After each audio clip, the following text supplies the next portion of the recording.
Hi, I'm Ambie and I'm going to be self-publishing a children's board book. And as I was looking at different options for printing, one of the things that I need to decide is the finish type, matte or gloss finish. So one of the printers I was looking at sent me these samples. This one's matte finish, this one's gloss finish. And I decided to do some testing on the durability of the different finishes.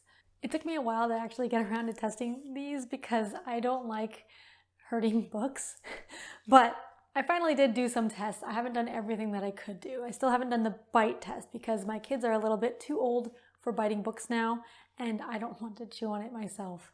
But I did do some experiments. First, I dripped water on the books, on the pages, to see if it would come off. It seemed like they came off of both of them pretty easily without seeping into the pages. Then I tried the same thing with saliva, and also with both of them that seemed fine. Then I tried water again, but left it on for 10 minutes because I thought that maybe if I left it on longer, then maybe there would be some damage. But I think both books still stood up fine to that, so that's great. The first difference in the two books I found was when I did the crayon test. So I was using a Crayola crayon to color on the different books, and the matte finish was actually a lot smoother to color on. The gloss finish was harder to color on. And then when I wiped it off with a wet paper towel, the gloss finish was removed a lot easier and the matte finish is still there. Then I soaked the corners in water because the corners of the book are where there isn't finish. So with both of these, they soaked up the water and got a little bit bulged out and got easy to rip on the corners. So I think because the finish isn't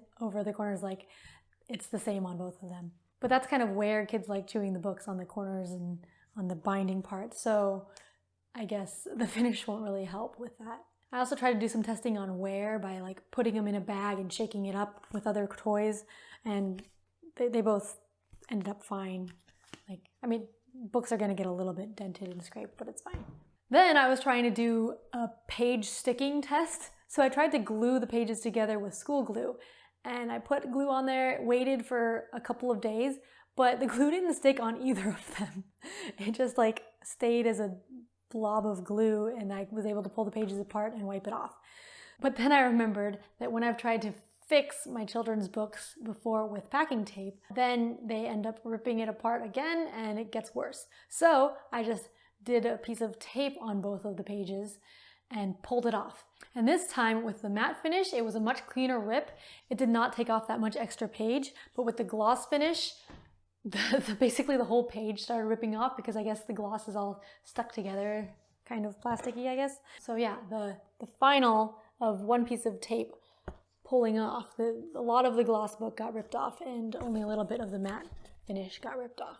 So that's all the tests I've done so far, but overall it doesn't seem like there's that much of a difference in a lot of the tests. There is a trade-off. The matte finish, the crayon stays on it, colors nicely, but then the tape comes off easily, and then opposite for the gloss finish. So that's kind of a trade-off there. And I had expected the matte finish to be less durable with water, but it seems fine, so I guess it's just really whichever preference you like, matte or gloss, for this type of finish. I think it's a varnish or something. I'm not sure exactly. But these books were from Star Print Bokers, which is one of the printing companies that I'm looking at currently. Anyway, I hope that was somewhat helpful if you're interested in matte versus gloss finish in board books. And if you're interested in my upcoming children's book about board games, Board Game Day, then check the link below and subscribe here because I'll have more videos about it in the near future. Thanks for watching. Bye!